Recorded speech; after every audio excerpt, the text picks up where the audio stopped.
Réflexion sur la Renaissance, entre autres, 6. La classification des espèces, 6. Grand 1, Introduction.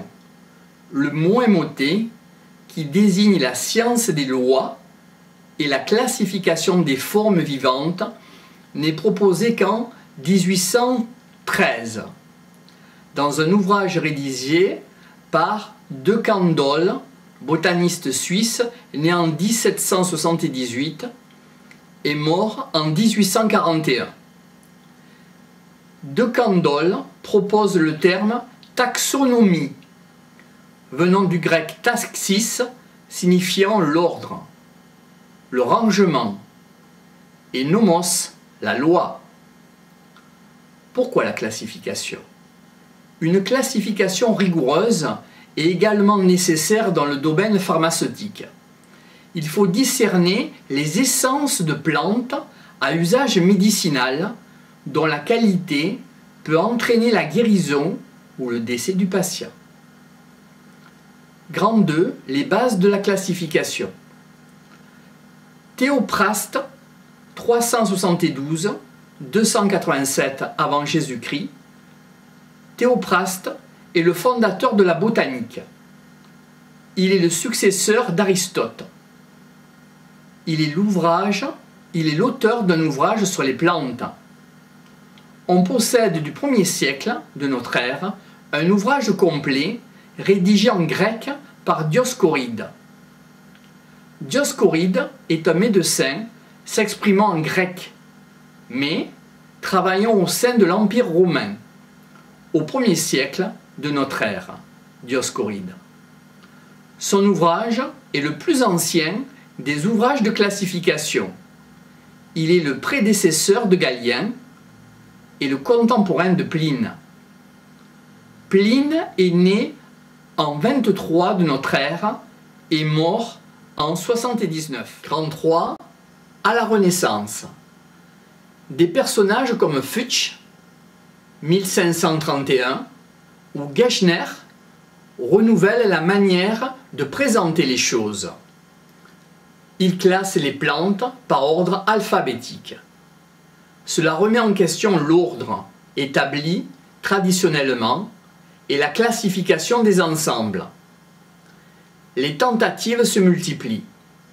On propose de multiples classifications de plantes selon deux principes. Premier principe, l'ensemble des organismes est division par des critères prédéfinis. Deuxième principe, l'état de l'observation.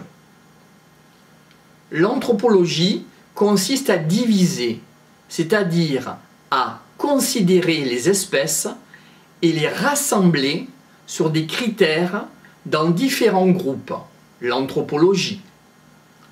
Tournefort, 1656-1710, est un botaniste. Tournefort comprend en 1694 que l'opération fondamentale consiste à réunir les espèces en genres. Tournefort obtient ainsi la notion de niveau hiérarchique. À partir de cette idée de hiérarchisation, Linné propose une codification des classifications par règne, embranchement, classe, ordre, genre, espèce, variété. On a donc 7 niveaux hiérarchiques avec Linné. On introduit la notion de sous-ordre ou de superclasse. Le fait d'utiliser ces deux types de logique aboutit à un problème. Il faut nommer un organisme par deux noms nommés OMS. Un nom de genre suivi d'un nom d'espèce. C'est la nomenclature binomiale. Cela présuppose un ordre naturel. Grand 4. Au XIXe siècle. Pour les botanistes, l'obsession est de trouver la logique permettant de déchiffrer et d'accéder à la classification des plantes. Il y aura deux personnages, Jussieu 1799, 1876, et son neveu Antoine Laurent. Au XIXe siècle, la situation est un peu particulière. Les botanistes ont aménagé des jardins et ont classé les plantes en fonction de leur similarité et leur affinité. Les caractères utilisés à un même niveau taxonomique ne sont pas du tout équivalents. Un caractère doit être constant et équivalent ou supérieur à plusieurs inconstants. Il vaut mieux définir par des caractères peu constants, c'est-à-dire partager l'ensemble des espèces par de nombreux caractères variables ne permettant pas de conclure. Elle vous permettra de définir les caractères de la classification. Georges Cuvier, 1769-1832, divise l'ensemble des animaux en 4 embranchements: vertébrats, Anthropodata, Mollusca, Radiata. Il s'agit d'un plan d'organisation anthropologique avec Georges Cuvier. Avec Jussieu, on franchit une phase importante. On pense avoir une théorie suffisamment puissante pour arriver à une classification. Intervient alors un personnage important, Jean-Baptiste Lamarck, 1744-1829. Il trouve une nouvelle théorie appelée le transformisme. Jean-Baptiste Lamarck. Il écrit un ouvrage intitulé Philosophie, zoologie, paru en 1809. Il précise une idée fondamentale. Le premier mécanisme d'inspiration est l'instructivisme des êtres vivants. Les êtres vivants sont transformés par l'instruction, c'est-à-dire l'intégration de caractères acquis, l'hérédité des caractères acquis. Lamarck est obligé d'introduire cette notion d'acquisition des caractères. Dans son observation, il ne veut pas rendre prioritaire la radiation des organismes. Il faut donc faire appel à une instruction extérieure pour imprimer un changement organique. Cette idée de Lamarck est classiquement opposée à celle de Charles Darwin. Dans son observation, ce sera la variabilité entre les inconnus. Les individus composés d'espèces sont considérés pour eux-mêmes comme détenteurs d'une propriété de l'espèce, c'est-à-dire d'une propriété essentielle. Darwin, 1809-1882, sera confronté à des individus variables entre eux. Il vérifie les questions que se posaient traditionnellement à l'époque. Les questions de Darwin sont: pourquoi les êtres vivants sont-ils différents? Et pourquoi, malgré toutes les variations, les êtres vivants se ressemblent-ils? Dans des conditions données de l'environnement, à un moment donné, certains sont avantagés et deviennent plus nombreux, car ils laissent plus de descendance. Un changement de milieu peut modifier cet équilibre. La population évolue au cours des générations. Darwin aboutit donc à l'idée de descendance avec des modifications.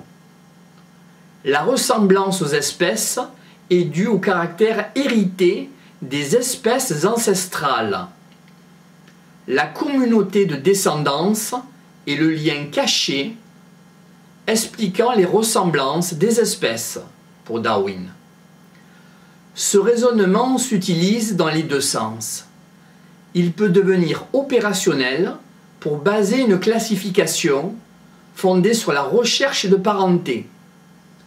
certains caractères sont pertinents pour rendre compte d'une ascendance commune. Ils sont hérités d'un ancêtre commun. On les appelle les caractères homologues ou les caractères similaires. Darwin insiste donc sur la nécessité de tenir compte de la généalogie dans la classification.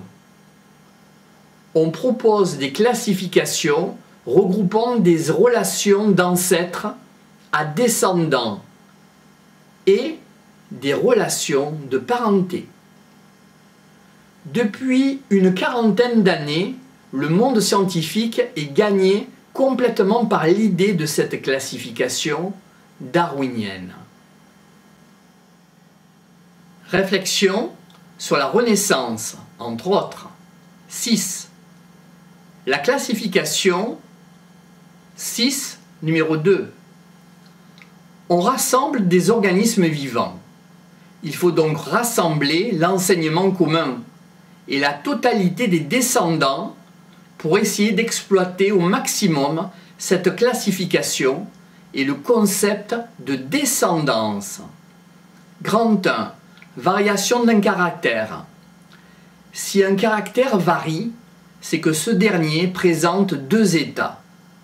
Un caractère ancestral et un caractère dérivé. 1. Le caractère ancestral plus ancien. 2. Un état dérivé résultant de la transformation, donc le plus récent. Le partage d'un état ancestral s'appelle la symplésiomorphie. Ce caractère est présent hormis nous, c'est-à-dire que ce caractère est présent en dehors de nous. En étudiant les primates, on constate qu'ils possèdent tous des poils. Ces poils sont évidemment hérités d'un ancêtre commun. Mais la seule présence de poils ne suffit pas à définir les primates. Ainsi, l'ancêtre hypothétique ayant présenté des poils pour la première fois est l'ancêtre des primates, mais aussi l'ancêtre de tous les mammifères. La présence de poils est un caractère primitif partagé dans le cadre de l'étude des primates. C'est un degré de parité entre certains membres d'individus. Le partage d'un caractère dérivé s'appelle la synapomorphie. Cela détermine un groupe monophylétique. Un caractère dérivé est partagé et déterminant. Le problème est de discerner les caractères permettant d'identifier la culture des organismes vivants appartenant au même groupe. Grand 2, la spécification. Cet art de la spécification rencontre des difficultés d'application. En effet, tout élément de ressemblance n'est pas obligatoirement un caractère homologue, un caractère similaire, pas obligatoirement. Certaines ressemblances sont des convergences. Une convergence est le résultat des acquisitions indépendantes d'un même caractère au cours de l'évolution. Au départ, on se contente de formuler des hypothèses sur les caractères. Dans ces hypothèses, certaines ne peuvent s'avérer qu'être que des convergences. À partir de ces hypothèses, on construit tous les arbres entre guillemets généalogiques ou de style généalogique possibles. On met alors en place des documents évolutifs. On maximise la continuité des états de caractère identiques dans cet arbre style généalogique. Tous les arbres dits généalogiques possibles. On essaye de mettre en place le moins de stades évolutifs possibles. On retient dans tous ces arbres possibles le plus parcimonieux, c'est-à-dire celui qui présentera le plus petit nombre d'étapes évolutives. on retient la solution la plus simple. Soyons simples. La plus économique. Soyons économiques. En hypothèse de transformation. Évidemment, ce principe de la parcimonie, de l'économie, dans l'établissement des arbres de style généalogique, ne nous permet pas d'obtenir un arbre parfait. Cet arbre doit être considéré comme une proposition et une proposition ouverte et surtout liée à une procédure transparente. C'est une procédure lourde, mais qui a l'avantage de ne pas pouvoir être calquée sur un présupposé. On partira de cette observation avec la procédure lourde et l'on essaiera de trouver le chemin le plus court dans l'évolution.